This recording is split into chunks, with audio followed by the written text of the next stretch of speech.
On June the 7th, 2022, Amanda and I participated in an online trance demonstration with a small group of people from places as diverse as Scotland, Luxembourg, Germany, and Australia. The communication from Whitefeather turned out to be one of the most forthright and direct we have received from the sage in terms of his responses to questions relating directly to the current global situation. He simply pulled no punches in stating where the threat to humanity lay and what the agenda of those behind it is. The guide is, of course, widely loved and respected for the spiritual philosophy and wisdom that he has unswervingly delivered for the last 50 years. But this information is something that we all needed to hear, even if it may come as a wake-up call to some. So, keep your mind open and enjoy once again the wisdom of Whitefeather.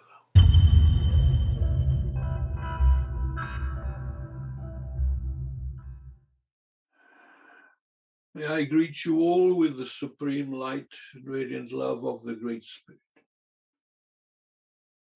I welcome again to this opportunity to speak with this group and of course with you, Sunflower. And I want to emphasize the importance of these communications, because whenever we can establish this conduit through which can flow the almighty power of the Spirit, then your world can be energized. Your world can be exposed to this higher knowledge and deeper understanding which it so sadly lacks at this time. And I am privileged to be able to participate in this agenda as the mouthpiece for many who stand at my side in these realms. You may think that when one leaves the earth, one no longer has a great deal of interest in what is occurring there. But this is not so, for we have a great interest in the development of human spirituality. And those of us who are privileged to have access to higher knowledge and understanding are only too pleased to be able to share it with those who are open to receive it. For your world is a dark and hostile place, as some of you are aware. But where there are the human hearths, such as yourselves, whereby we can warm ourselves, where we can share a common spirit, a common goal, a common interest, then there is cause for optimism. There is cause for celebration. Who I am is of little consequence. I always go to great lengths to underline this. I am only a servant of the Spirit. I'm only the messenger for these knowledge and teachings to come into your world. That said, I am not a deity, not a god. I am human like you. I originate from the same source that you do. I have the same faculties, the same strengths, and yes, the same weaknesses. I too have walked your earth many times. So we are different only in regard to our location. And to your world, I would be considered to be dead. But death is an anomaly. It is an illusion. You cannot die, as you will find out when you too pass through that portal, which you will sooner or later. And you will not find it a distressing experience, but rather the opening to a greater reality, your true reality, your true home. And you will be met by those who have gone before you and those who love you, because they see within you not just a family member or a friend or an associate, but they see also an aspect of themselves, because we are all one. We come from one source and we remain connected. This said, you may wonder at times what on earth you're doing here on the earth at this moment, with all that is going on, with all to which you are subjected. You may say to yourself, why did I sign up for this? Well, sign up you did. It was your soul, your higher aspect, that made that decision, that made that choice. Not under duress. You were not forced. You were not coerced. That decision came from within yourself, the only place that it could ever come from. It originated from your soul. And you decided to come here at this time, having been here many times before, each of you, because of the challenges that mankind is facing, that affect everything and everyone upon this planet. You did so using the knowledge that you had in my world and the courage to make that decision because you knew that it was the right decision. So your soul placed a facet of itself, never the totality, but a facet of the diamond of itself into this body and this form and this personality and this environment. This you call, or you have come to know as me, as I, myself. But in many regards, it is this aspect of life that can be problematic. Try to understand that you are in essence consciousness. Consciousness which has always been and always will be.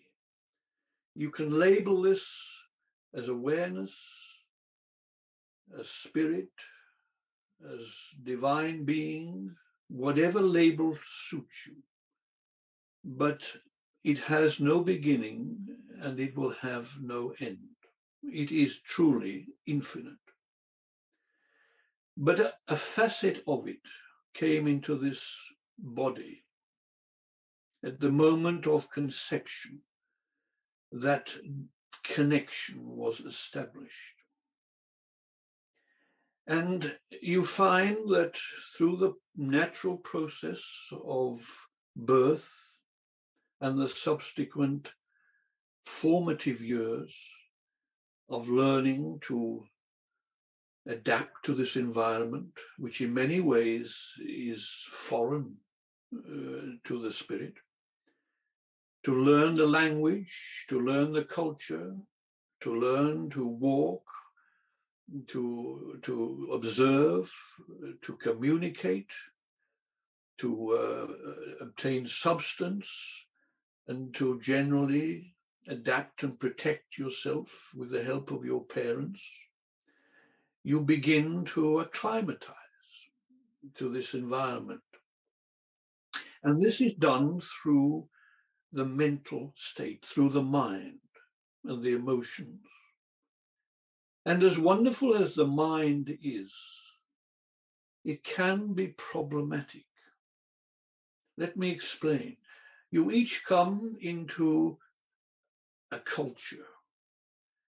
If you are born into the country that you know as England or the United Kingdom, you will be subject to the culture, the climate of that country. If you are born into a German culture or a Luxembourg culture or an Australian culture or any other culture, any other country upon the earth, you will find that your mind will be colored, will be influenced by that culture, by its history, by its ways of doing things, and of course through your peers, through your parents, through those with whom you associate.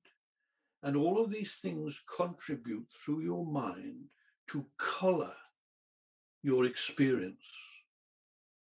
Now, if you think of the soul from which you emerge as being pure and largely free from this conditioning, it is something of a shock that when you come into this physical world of matter, as you refer to it, that conditioning is so strong and so all-encompassing.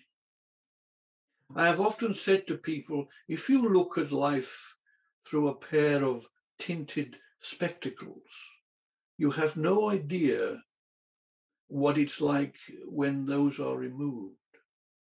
It's only when you leave this body that they are removed and you can see things more clearly. But there is another way. And what you need to do, particularly at this time where conditioning, where indoctrination, and where the dictates of comparatively few in your world who have an agenda of their own are so prevalent, you have to learn to disrobe, if I may use that term, to take off this conditioning, which is like a heavy suit of clothing that you wear. You have to learn to disrobe so that you can stand in all your spiritual nakedness, free from the conditioning, and see things clearly. So mind is problematic. It's a wonderful tool. It's a wonderful instrument. Without mind, without thought, without language, how difficult would it be for you to communicate at this level? I know certain species can do so in their own ways. Animals, birds, fish, and even plant life can communicate without the language with which you are familiar. But man has acquired through evolution this ability. And it has to be said that language is a beautiful expression of the thought process. It is like giving clothing to the thought. But it is problematic because language has become the main tool for conveying certain dictates, certain levels of information, not all of which are true, many of which are untrue. And yet the mind buys into it. The mind takes it on board and absorbs it and largely obeys it as if it were a command without question. The awakened soul, however, does not do this. It sees through it because it has disrobed itself of this conditioning and it stands clearly, freely, alone, and can observe what it sees around it. And this largely is the difference between those who have an insight and an understanding into the nature of life, the nature of your world, and those who have yet to reach this point of awareness. Now, you may say, well, we can help them, we can change them, we can guide them, we can inform them. But a mind can only be informed if it is ready to receive that information. And so many minds are closed down. You cannot enter a closed mind. The mind has to, in a sense, invite that entry, invite that connection. And if it is not prepared to do that, then your words will fall like seeds on barren ground. They will not take root, and your energies will be wasted in that sense. So you may say, well, yes, we are facing difficulties. We are facing a difficult time upon the earth. And if you look with the eyes and the vision of the soul, you will see precisely where those who are manipulating your experience plan to take you. And then you can resist. Then you do not have to follow. Then your true courage must come to the fore. And the real reasons why you came here at this time can be expressed in your thinking, in your actions, individually and collectively. But always you have to be able to notice your own programming, notice your own belief systems, and to be able to transcend them, to work through them, not necessarily to totally disregard them, but to see them clearly. And it can be quite an eye-opener, because when you see your own conditioning for the first time, you may be astounded as you look back on the decisions that you have made, the way that you have been led and coerced and directed. And you may say, how on earth could I have allowed that to happen? How on earth could I have fallen for that?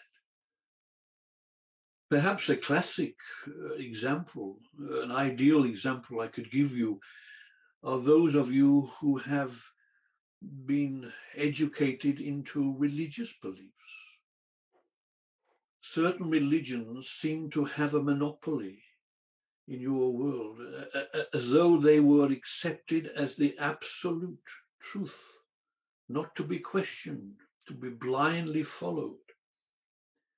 And yet, how many of you reached a point, perhaps at a very young age, Sunflower, when you rejected this, you began to think, this is nonsense. This is not right. This is not true. What I'm being told here by my superiors, my elders, which I should follow and respect their knowledge and wisdom, is not right. And so you begin to explore other avenues, and you reject one thing, and perhaps then you embrace another, and you find that even that is lacking. And so it goes on. And the same processes, deeply embedded in the unconscious mind of the child, follow through into adulthood. And you look for those in authority.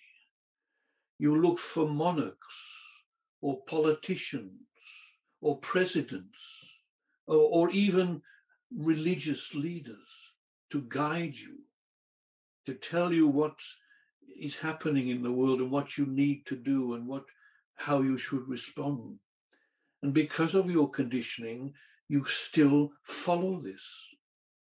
And yet the rebellious nature of the soul, rebellious only against untruth, will come to the surface. And I'm willing to suggest to you that for a long time you have all sensed that there is something deeply wrong with this world. Even before this latest round of events and occurrences that have resulted in so much turmoil and even deaths of the physical body with so many, you would have known or sensed that there was something wrong, but you didn't quite know what it was or what it is, couldn't quite put your finger on it. And even now, there's a part of you that doesn't want to go there, doesn't want to look at it, for fear of it, as it were, upsetting the apple cart and challenging your very core beliefs. But that you have to do. Only if you are prepared to face what is will the greater picture emerge. I was saying quite recently through this instrument to someone that truth is a coin with two sides. You cannot have the one side without the other. You cannot choose simply to look at light and joy and happiness and freedom without seeing darkness and ignorance and evil and captivity and fear and all of the negative things. You see, you cannot, because they are parts of the same whole. So never be afraid to challenge yourself, to challenge others, your peers, and most importantly, see what this great myth of authority is. What is authority? There is only one authority, and that is the Great Spirit, or God, or the Creator. That is the only authority I recognize. No one has authority over another. They may say that they do, they may appear that they do through their presentation, their clothing, their persona, the laws that they quote, the way that they speak to you, the assumption that they have authority over you, but they do not. No one, no individual, no body, no government, no country, no creed, no religion has authority over you. Yes, you must have laws. You have to follow certain protocol in order for society to function. I understand that. And the race that I was part of when last upon your earth had its own laws, if you like, that were obeyed. They were not written as yours are, but they were known and they were appreciated. Your laws seem to come from a mythical authority, from an authority figure or an authority organization, and that is a danger to freedom. Freedom is your birthright. You are free because you are of the Spirit. It doesn't mean that you can act recklessly, that you can upturn everything that is necessary for society to function. You know that isn't so. You have to act in accordance with your soul, with your intention, with your wisdom, with your understanding. And any knowledgeable, advanced, evolved soul will do that automatically anyway.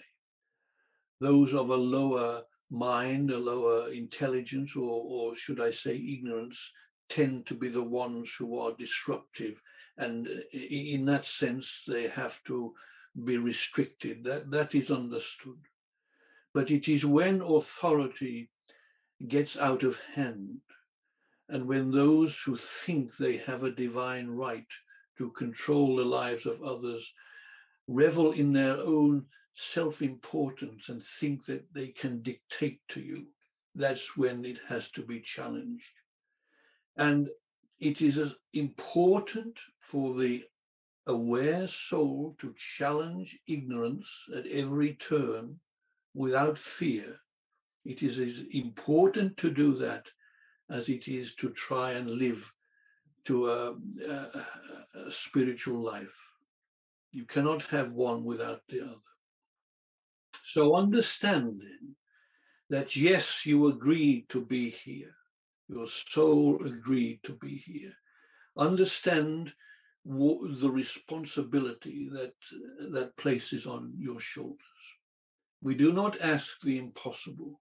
We only ask that you see yourself clearly, free of conditioning, that you see the obstacles and the difficulties that have been placed there by human mind to control the flow of information and the path of humanity to their design. See it clearly, and then make your decisions from that point of knowing.